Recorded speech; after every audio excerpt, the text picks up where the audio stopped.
Right, the question is, what would happen if Theresa May just walked into the House of Commons and said, oh, by the way, we're cancelling Brexit?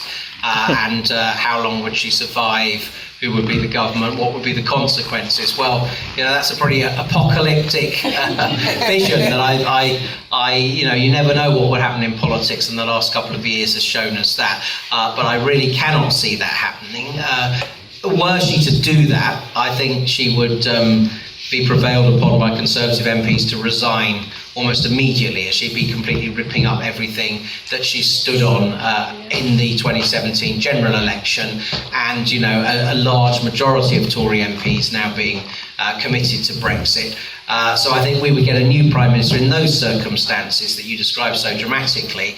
I would think it would probably be a new Tory Prime Minister from the original Brexit wing of the Conservative Party, and in those circumstances I think Boris Johnson would have a very good chance. So in those circumstances I think we probably end up with a Prime Minister who is more enthusiastic about Brexit and more patriotic about Brexit and the possibilities. So in a way it wouldn't be such a bad outcome.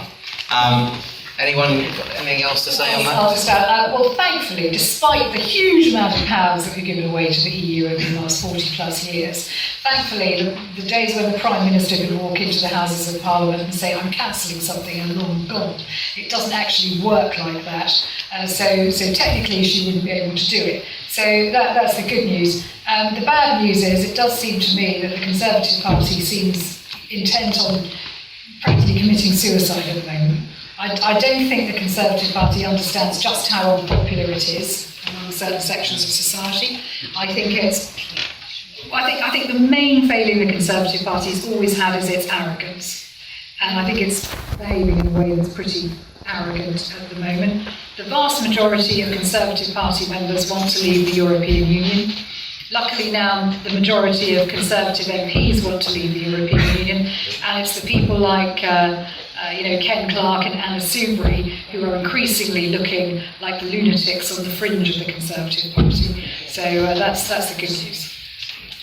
Okay. Now we